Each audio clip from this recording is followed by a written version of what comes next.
Assalamualaikum warahmatullahi wabarakatuh. Selamat pagi Pak Ayatullah Musyafi dan juga teman-teman sekalian. Izinkan kami untuk mempresentasikan data jumlah kasus COVID-19 di seluruh negara. Kami dari kelompok 9 sebelumnya ingin memperkenalkan diri dari masing-masing anggota. Yang pertama ada Nurmalasari, Lucianova Pradevi, Amanda Nurfadira, Aji Nugraha, dan saya Intan Aiza Farhana. Untuk selanjutnya dilanjutkan oleh rekan saya Nurmalasari. Baik, terima kasih Intan Arza. Untuk data pertama itu kita di sini membuat tabel yang dimana isinya yang ada 3 kolom yaitu country atau region, sum of new cases, dan sum of 1 week increase. Nah, dimana dari kolom pertama itu ada nama-nama negaranya. Yang pertama ada Afghanistan, Albania, Algeria, Andorra, dan lainnya. Dan untuk kasus-kasus terbarunya juga dari Afghanistan itu ada 106 dan untuk kenaikan setiap minggunya itu ada 2,07%. Terus untuk Albania untuk kasus barunya ada 117 dan untuk kenaikan setiap minggunya ada 17%. Nah, untuk dari total total keseluruhan itu bisa kita lihat ya dari tabel berikut, yaitu ada 228.693 kasus baru dan untuk kenaikan setiap minggunya itu ada 2.544,36%. Nah, di samping tabel juga di situ ada grafik chart yang dimana itu kita bisa melihat secara lebih terperinci ya. Nah, tapi yang ini tuh yang dari total 229 itu dari total keseluruhan kasus. Nah, di sini kita bisa pencet dari salah satu negaranya, contohnya Albania. Klik Albania deh.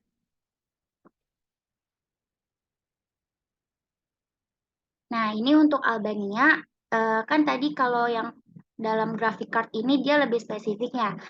Nah, coba pencet lagi, Cik. Albania, Cik.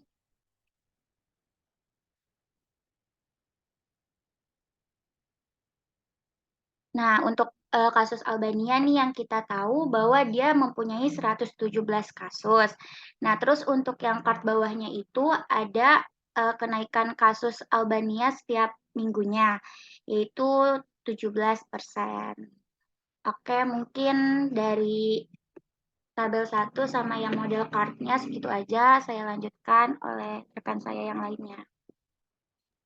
Baik, terima kasih Nurmalasari. Untuk tabel card selanjutnya yaitu ada itu hubungan antara sum of 1 week and percent increase sama sum of new cases. Nah, untuk di sini total keseluruhannya itu total total jumlah kasusnya yang terbaru itu ada 229.000 dan untuk jumlah kasus selama 1 minggu persenannya itu sebesar 2,54.000. Nah, di sini bisa juga diklik, coba klik yang Andorra, Ci. Andorra, ya.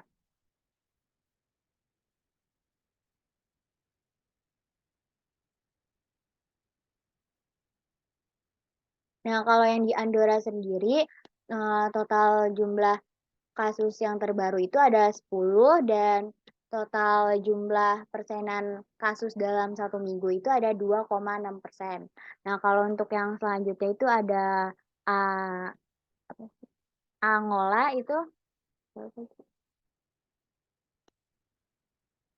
Nah, kalau yang untuk di Angola sendiri itu total jumlah kasus yang terbaru itu ada 18 dan untuk yang total jumlah kasus dalam 1 minggu persenannya itu ada 26,84%. Jadi untuk yang ini tuh 26,84 itu tuh untuk sum of 1 week dan untuk yang 18 itu sum of new cases.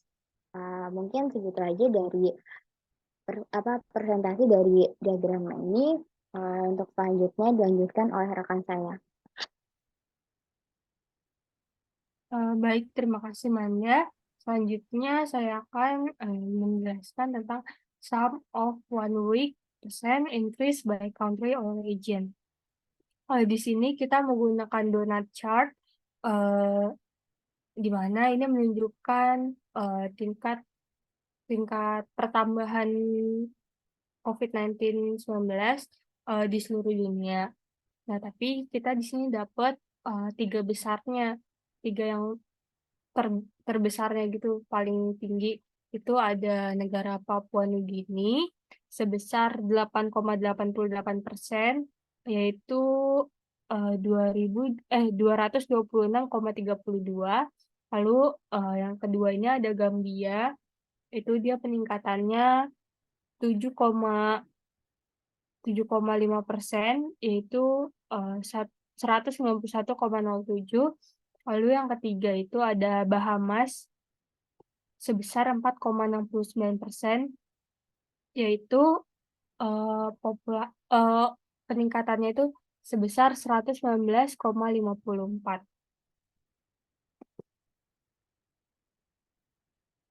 Contohnya ini di Bahamas ya. Nah ini contohnya ini ada sum of new cases-nya itu 40, sama sum of 1 week percent increase-nya itu 119,54, sesuai dengan donut chart yang tadi. Selanjutnya akan dijelaskan oleh rekan saya. Baik, terima kasih Lucianova atas bukunya. Sekarang saya akan menjelaskan grafik yang selanjutnya, yaitu kita menggunakan stack bar chart. Yang itu dia untuk menentukan jumlah maksimal dalam kasus baru di beberapa negara. Nah, yang terbanyak itu yang pertama bisa kita lihat itu ada US sebesar 56.000 kasus baru, dan yang kedua itu ada India sebesar 44.000 kasus baru.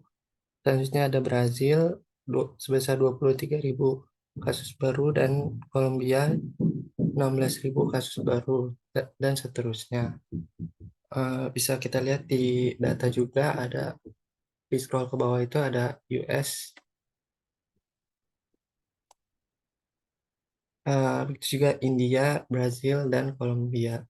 Untuk selanjutnya saya berikan ke teman saya Intan Ariza. Baik, untuk selanjutnya ini ada tabel sum of new cases dan juga sum of 1 week increase by WHO region. Jadi beberapa benua yang kita rangkum ini ada di benua Amerika, khususnya yang tadi di sebelumnya yang tertingginya itu new cases-nya ada di US. Kenapa US yang menjadi negara tertinggi? Karena menurut pemerintah pun karena luasnya negara dan juga heterogenisitasnya. Lalu nggak hanya soal itu saja, ada juga penerapan mitigasi dan juga untuk mengakhiri upaya penanggulangan virus dengan tergesa-gesa dapat menyebabkan infeksi kembali bertambah. Maka dari itu pemerintah US pun hanya mengambil tindakannya terlalu lama sehingga banyak yang terkena kasus COVID-19 dan juga banyak yang kasus death dari US-nya pun bisa tinggi gitu. Jadi bisa disimpulkan di negara US bisa yang tertinggi, dan juga untuk di antara beberapa benua Amerika lah yang tertinggi, yaitu mencapai 0,13 M. Mungkin itu saja dari kelompok kami. Kesimpulannya yang tertinggi dari beberapa negara, kalau dari benua itu hanya benua Amerika, dan untuk negara yang tertinggi itu negara US. Itu saja, kurang lebihnya mohon maaf. Wassalamualaikum warahmatullahi wabarakatuh.